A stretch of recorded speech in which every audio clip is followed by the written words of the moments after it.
I'm thrilled to be starting a new parenting series with my friend Sara Kuljis. We're tentatively titling our series Encouragements for Parents. In this episode, we're talking about reframing how we view success for our children and beginning with the end in mind.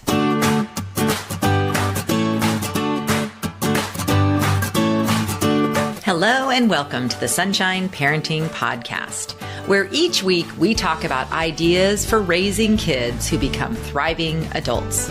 I'm your host, Audrey Monkey. I'm a summer camp director, writer, and speaker, and I've had the privilege of working with thousands of children, teenagers, young adult counselors, and parents over the past 3 decades. My husband Steve and I are raising 5 kids who currently range in age from 15 to 25. So my interest in raising kind, optimistic, self-reliant kids who become thriving adults is personal as well as professional. Today, Sara and I are talking about parenting idea that we're calling Begin with the End in Mind. Welcome, Sara. Thank you. It's so fun to be back. So why don't we just talk about what that means in your parenting when you think of the concept of starting or beginning with the end in mind. I think that this is a great rule of thumb for so many things that we do when we set goals at work, or we're designing a new house, or, almost any task we undertake is, where do I mean to end up? Sometimes the parenting, when I have felt overwhelmed or exhausted or at wit's end, it's hard to keep my eye on the end result. And I sometimes operate out of anxiety or fear, or I'm reacting instead of really anticipating and laying out where I want to end up. I love when I have the resources and the wits about me, the support around me, to be able to say, where do we mean to end? How do I want it to look like at the end of the day, or the end of this project, or the end of this year? And it's such a wonderful feeling to know that we could be intentional about the process rather than reactive. Now we're talking about thinking about the end in mind. I am looking at my kids who I am raising with my husband, and we mean to be intentional. We're crazy for them, like all parents are crazy for their kids. And as I think about and encourage their future success, I have sometimes caught myself in being anxious. Are they taking the right classes? Are they getting good enough grades? Are they playing the right sports or taking on the right volunteer experiences so that others will think that they are successful too? And I caught myself, gratefully, early enough on to realize the measure isn't what's out there in the world. The measure is so much more what's inside of them. So when we think of our kids' success and what our role is in their life, now I consider beginning with the end in mind. And that is, what is my definition of success for my children? What is my husband's definition? Are we on the same page? And then, to have that conversation with your own children. What do they think success is as an adult? And having an open-ended dialogue about that. It's remarkable when you find you're on the same page. And then it's surprising when you find you're not. Too often, my definition of success may not be lining up with how I'm asking my kids to invest their time and energy. And that's a great time to catch myself to make sure that I'm guiding them on the path of happiness and health. Absolutely. And Sara, one of the reasons I want to just be completely honest here, one of the reasons we decided to do this topic in particular is a frustration that we've both had, in that sometimes the information in kind of the parenting world is giving people a list or saying, you must do this thing for your child to turn out okay. And that is just absurd to think that there is a list of classes or curriculum or activities that's going to, guarantee your child's success. And I almost think it could do the opposite if you overwhelm yourself and your child with trying to keep up with all of these so-called things that we must do. There's just not enough time in the day to do the things that are important for your own well-being. So this episode and our whole concept of this talk really comes from our desire, from our perspective, which is a little bit different now that our kids are older. I mean, you and I both have, our youngest are 15 right now, right? And that's a different perspective on parenting. My oldest is 25. Your oldest is 21? Correct. So we are now, I want to be honest, I did not know this when my kids were little. I did not have this perspective. And so now I feel like it's important to share this with other parents who are, in the younger stages with their kids, and they're seeing all this stuff going on and they're feeling like, oh my gosh, are we supposed to be doing this, that, and the other? When that's not the right question to be asking. The correct question is the one that we're talking about today is, what is our end goal? And what does success, that word, look like for us and for our families? And that may not, and probably will not, match what the messages that are coming in, often even from things that come in through our email feed or online parenting news, that really does increase that fear and increase our feeling that we must do a bunch of things. So I love that question. What is success from our own child? Tell me about this idea that you came up with, how to think about what that means for you and how you decided to come up with just a few things that you were going to really be focused on as what success means for you. Well, I first challenged myself to just come up with my top 3 of my list of what I would think is success, because I probably could come up with 25 and that would overwhelm me. So I really pushed myself. What would be the top 3 things that I would consider being a success for my children as adults? And then, frankly, I looked around at people I know and respect and love in the world. And what have they pursued? How did they get to that place that I would really honor them and appreciate them for being what I would consider a success? I also looked at those in the world who had a lot of things going for them, but who didn't hold up to what I would think was health and happiness and having a successful life, and kind of considering values and different things. That 3 areas I landed on was that I long for my children, when they grow up, that they would have healthy and deep, enriching relationships. It starts with those relationships, that they would know how to be a friend, that they would know how to be a spouse, that our family would continue in friendships over the long haul, and that they would know how to have friends at work and how to resolve conflict, all those really remarkable friend-keeping skills. The second one was that they would have meaningful work. They would, whether it's within their home, at their job, through their volunteering, that they felt like they were making a purposeful contribution. Because the fact of the matter is, we derive so much joy and personal value and esteem from what we produce.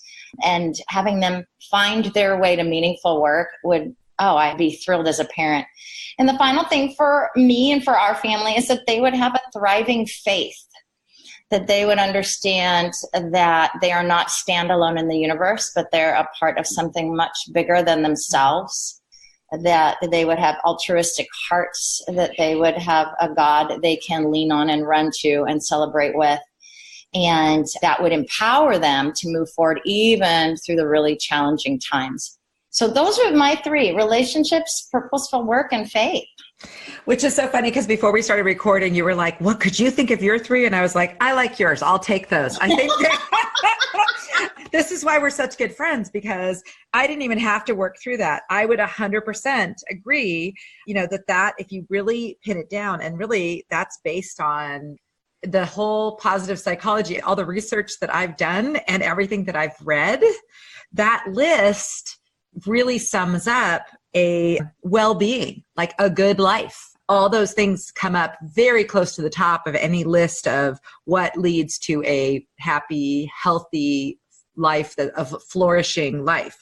So I love those.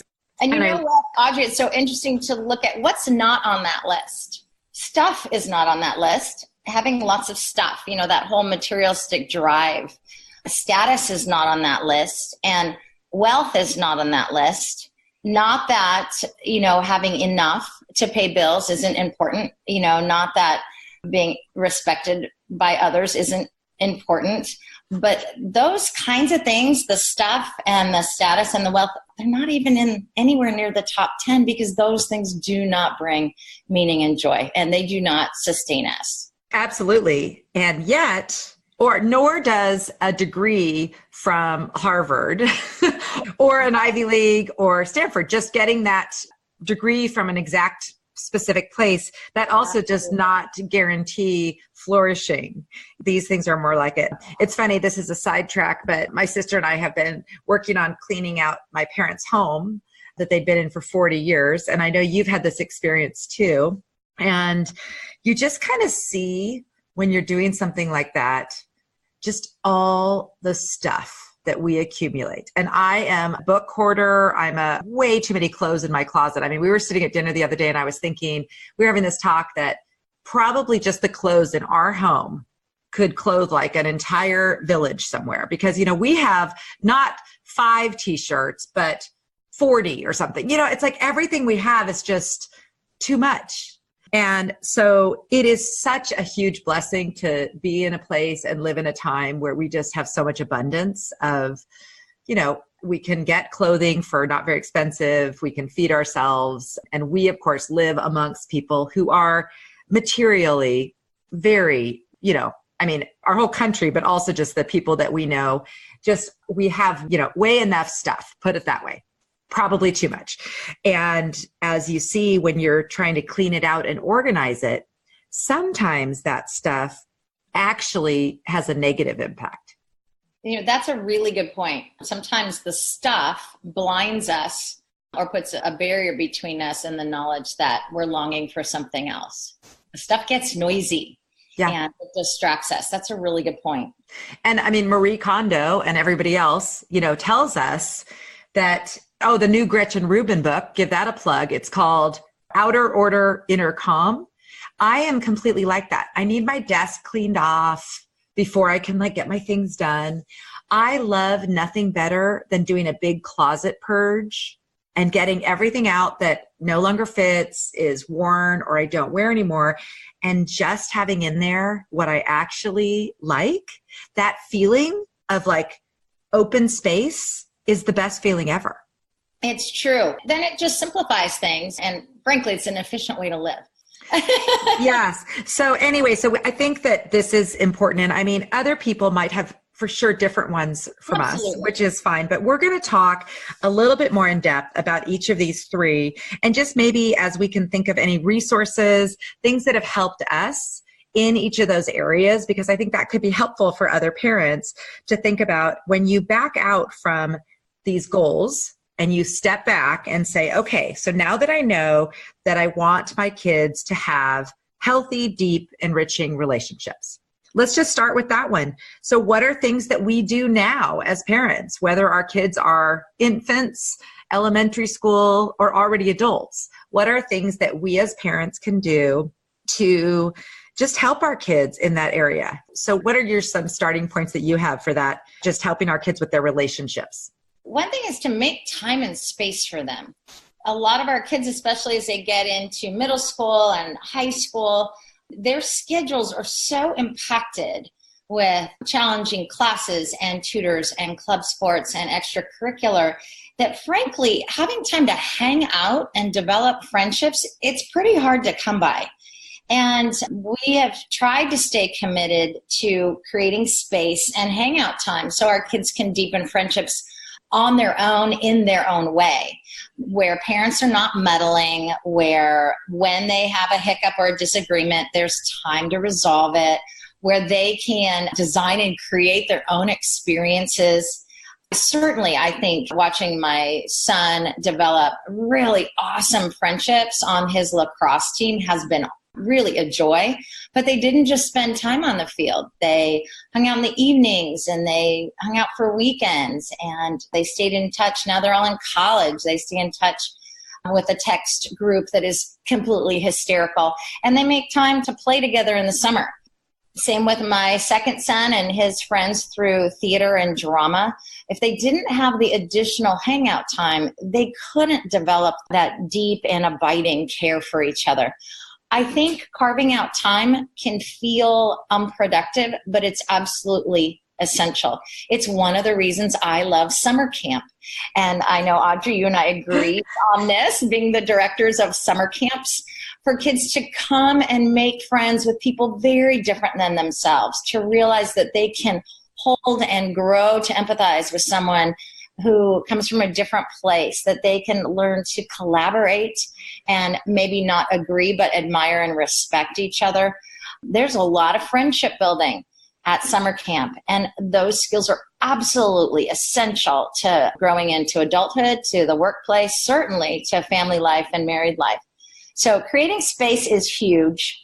And I think also modeling for us as parents to be role models. Do we gossip about our friends? Do we drop friendships because we're catty or we get our feelings hurt and we won't resolve? Do we only choose to be close to people who are just like us? Or are we modeling forgiveness, modeling humility, modeling empathy? Are we serving our friends? Do our kids see us with abiding friendships? I think that's a huge piece. I hope my children remember, Audrey, how much you and I laugh our heads off, because that's a good thing for them to know about adult friends. Oh my gosh. I love that. I was hoping the whole time you were talking in the beginning, I was like, you know what? Everything sounds like camp. I was like, I hope she mentioned, and then of course you brought it up. Well, I agree. This relationship thing. So Susan Pinker, who wrote The Village Effect, there's this TED Talk. I've shared it so many times. I'll put a link in the show notes to this too. But, all the studies of why some people live longer and have a better life. Well, they can't come up with anything that's dietary or, even physical health. And we know that it's, physical health is important, but what's most important is our social connections and our relationships, and being both the individual relationships and being part of communities. And if you don't have a family where you feel that connection, make one somewhere else, at your work, at your church, at your whatever. So it warms my heart hearing you just talk about this, helping our kids focus on that. I think it also comes to home, to focusing on our own relationships with our kids and our spouses and just as a family, and taking the time for that too. So making sure that for us, we might make decisions different from what other people are doing. For example, if a sports practice is always in the evenings and we want to be able to hang out together at home and be home and have relaxing evenings together, then we might make the, oh my gosh, radical decision that for these few years, our kids are not going to do those kind of sports. They're going to do the ones that are during the day or on the weekends or whatever. And that's okay, to make decisions sometimes when we feel like if we value healthy, deep, enriching relationships, that might mean that we do things differently than our neighbors or maybe some other people. I agree. There have been times we've made hard decisions or chosen not to be involved in something so that our family had more family time.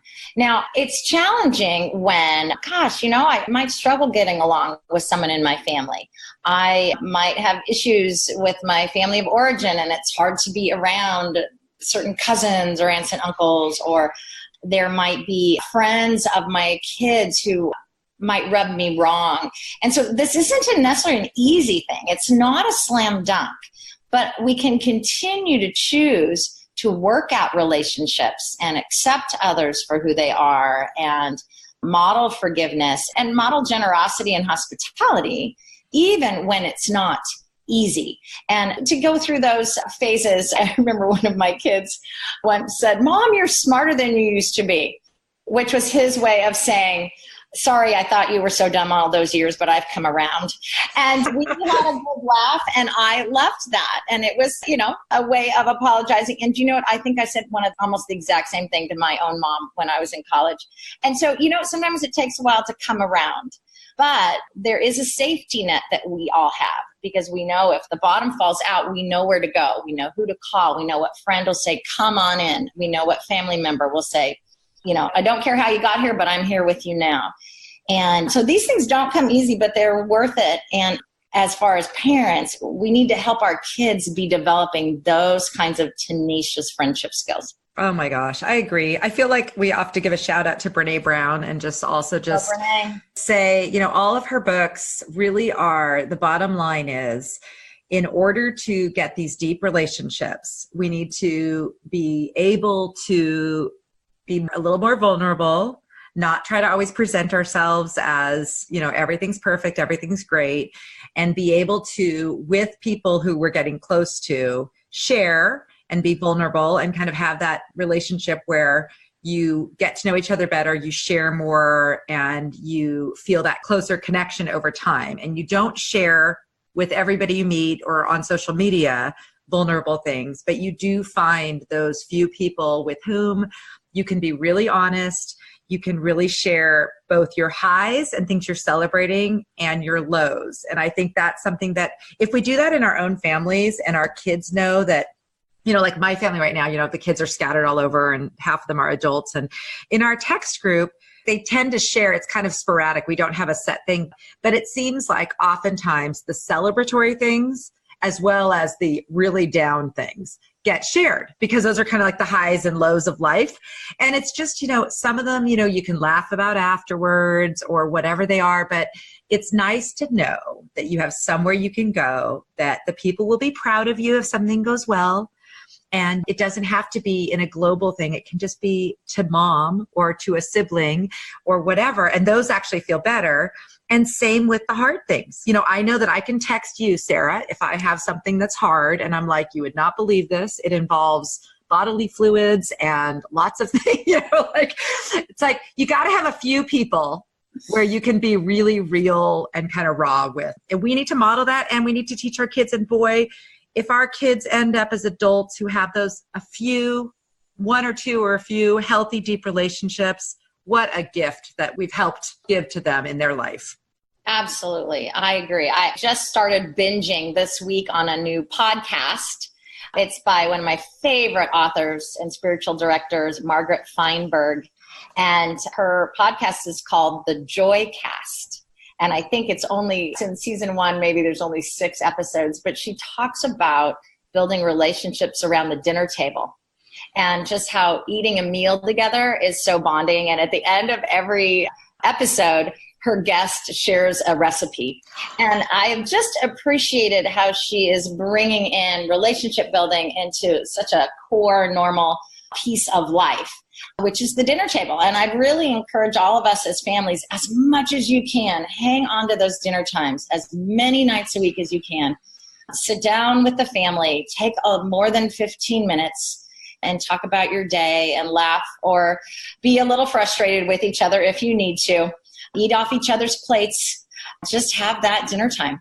Oh, I love this so much. Well, of course, we could talk about just your top one the whole time, but we're going to go on. We're going to talk a little bit more. We're going to have to put a lot more resources in the show notes. But number 2 was just that whole concept of having meaningful work and a purposeful feeling that you are contributing something to this world. So what are some ideas or resources that you have around that idea that you could share with people? Well, I guess I first want to demystify the phrase meaningful work. It doesn't have to be a very glamorous big deal. It could be something that's very quiet but brings us joy. It could be something that's even boring but produces something important and impactful. It doesn't have to be outside the home. A lot of us, that's inside the home. So meaningful work is really a contribution of my efforts, my experience, my education, my knowledge, that brings about something good.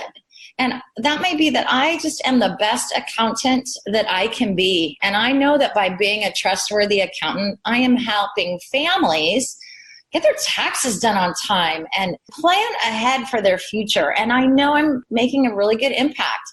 Meaningful work for me personally is getting to be a camp director and shaping the lives of children and young adults, working with a team of staff who shape me every day and give me grace, getting to be so creative all the time. And then, and searching for best practices, but also then the privilege of being invited into families to help raise their kids with them. Like, what an honor. But, for some, it might be all volunteer work. How cool is that? For others, it might be so behind the scenes that nobody knows, which is a wonderful way to make a contribution. And many of us, our meaningful work is often overlooked and unseen, and that is parenting children. Mm-hmm. But again, what a better contribution to make. So I think it's, taking advantage of your skills and your talent, staying in your sweet spot when you can, so that it's engaging. And another time we'll talk about the strengths and not trying to be other people, but more be ourselves. Mm-hmm. But I think finding what that work is, and it's not based on salary, it's based on knowing what my contribution is, doing it to the best of my ability, and taking the time to celebrate the impact we get to have. Oh, well said. Our mutual friend, Pam Roy, her blog, the Pam Roy blog, I really like how she just opens up our eyes to that whole idea that like meaningful work or like career/life paths are so different. And we're so fixated right now that there's just this one way. And that as you look at successful people in your life, and there were so many different paths that got there, and not all of them even went to college. Some people who are living very meaningful lives. And some people are, have their PhD and are professors teaching and inspired. People have all different ways that they find meaning and purpose. And so it's a little bit complicated as a parent, but I think we have to be open to the idea that what our kids find meaningful is not the same necessarily as what we do. So even you and I, we know each other well, and we both find a lot of meaning in our jobs as camp directors. Many people would not enjoy what we do, and it wouldn't be their thing. And there are many jobs that I look at that I would not enjoy, that people enjoy a lot. So I think this concept, even if we're just letting our kids know that there are many different ways to contribute, that's really important, so they don't get fixated that they must do a certain thing. Yes, and I was actually watching a webinar yesterday, and I got this little tip. If you go onto LinkedIn and you go to a company's page, on the left-hand menu, you can click on people, and it lists the people who work at the company. You can look up where they went to college. And this was the point that was being made on this webinar, which was brilliant. A very successful company. Their list of employees were from as diverse colleges and universities as you could ever think, and some had no college or university listed, because in the tech era and in the global economy, that just isn't necessary. And some of their best coders taught themselves and had a certificate and are just geniuses. And it was a great revelation, just like you said, Audrey, when we're trying to push all of our students into a certain 10 colleges and universities that don't suit them, don't fit them, and that they will be heartbroken when they don't get in. There's so many other ways, choices, paths. If we will allow ourselves the gift of exploring with our kids, and if we can fight that fear of, oh my gosh, are we missing out, and did I mess up as a parent? And that's a big fear. I get that. If we let ourselves explore, I really think we will channel our kids in a healthier way. Oh, I agree. I don't know if you've ever read the Elizabeth Gilbert book, Big Magic. I have not. I don't know. I'm rereading it now, and it's just really inspiring because it just talks about how we all have this creative kind of drive within us that's got to get out. And it often comes out in the way we do end up contributing, or like our purpose. And so it really resonates with me, because I don't know about you, but I always knew some things that I liked and enjoyed, but it's really only been in recent years when I've had a little more time to reflect that I've been able to really hone in on, like, for example, the parts of my job where I feel like I contribute the most, and like where my work has the highest value, because we all spend a lot of time doing things that maybe are necessary, but aren't necessarily our highest contribution. So to think about that and help our kids start seeing those little sparks of time where they are fired up and they fire other people up, or they help in some way, that is just magical. That's the big magic, is when you can access that thing that is just amazing. Oh, I just love that phrase. I'm going to have to read that book, The Big Magic. What an opportunity and what a gift to be in that sweet spot. Okay, so because we're going to go on for way too long here, let's talk about number 3, which is a thriving faith. And I want to just say here, obviously, I mean, you are a very faithful person, and a lot of research shows that having a faith of some kind is very meaningful and valuable for a flourishing life. So even if people have different faiths than you and I, that aspect of helping your child have a thriving faith is really an important thing. So I just want to talk about that. It doesn't necessarily need to be your same faith for some people listening, but just talk about why to you a thriving faith and that bigger picture thing is so important. Well, I think 2 aspects in particular come to me, and one has to do with values. I think all of us, if we would slow down and take the time to chew on it, have some unchangeable anchor values that we build our little lives on. Even little children can name what is the most important in their hearts, even if they don't know the picture of it all. But, in our faith calls out and shines a spotlight on what we value in life. Having some core values that we stay consistent with, that we don't live in conflict with, I think is deeply anchoring, it builds security. It keeps our rudder in the right place. Our moral compass can't get too far off for too long. And I think it really empowers us to move forward. So whether those values are honesty and integrity, they might be contribution, they might be love, they might be honesty or family. There's just, it can be anything, but knowing what our values are, even families or couples, with your partner having shared values in the workplace or in a nonprofit, having, values that you're built on, that's an essential part of faith. So naming them, having them hanging on your wall, living them out, I think is huge. Another piece is connectedness. And there's not a person I know who has a faith who does not feel like an important part of something bigger than themselves. When we feel all alone in this big universe, when we feel like our existence and our behavior does not matter, well, we're in a heap of trouble. And that's a lonely, scary void, and our behavior does not follow well from that. Knowing that my behavior impacts another, knowing that even in my hard times, I am not alone, knowing that my prayers hold power, or that when I reach out, it can make someone's day, knowing that my small effort over here, my little baby effort actually can change someone's life far away. That connectedness piece is huge. And I think it's one of the most important pieces of the staff that we hire at our camps. These young adults who give their whole summer and their heart and soul.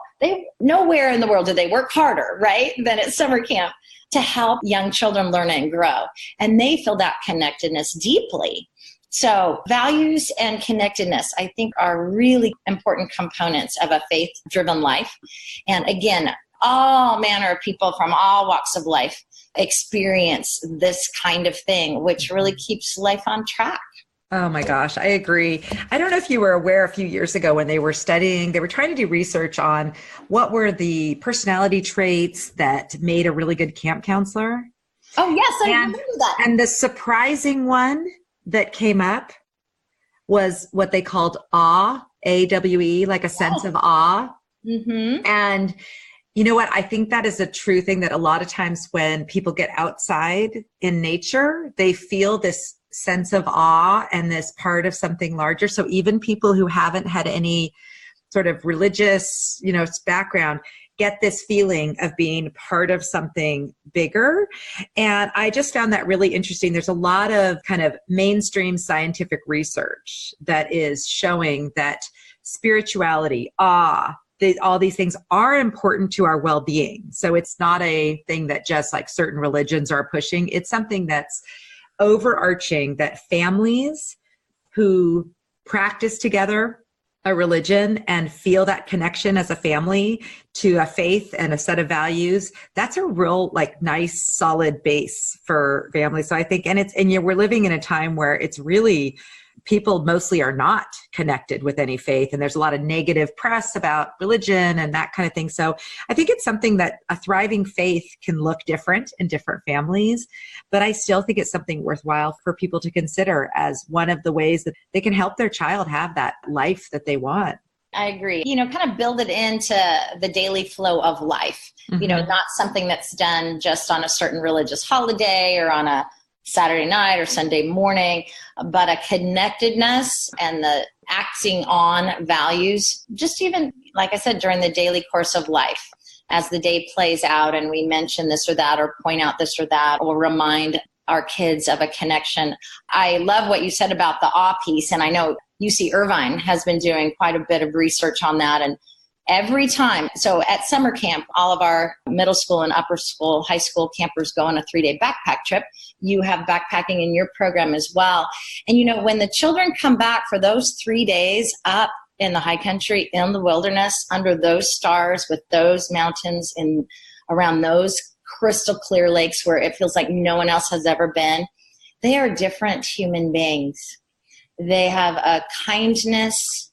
They have a sense of accomplishment.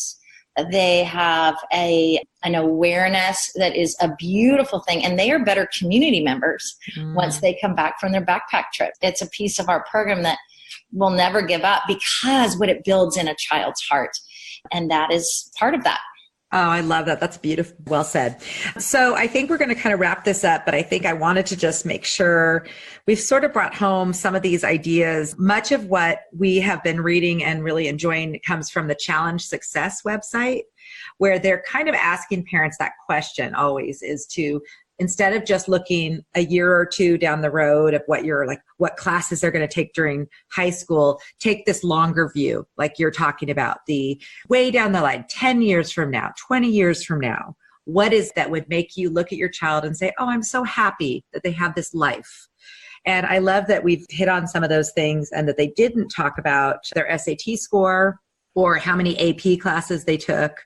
Because I think you probably already see this too when your kids, like I have now 2 that are out of college already. And I can't even remember how many AP classes they took at this point.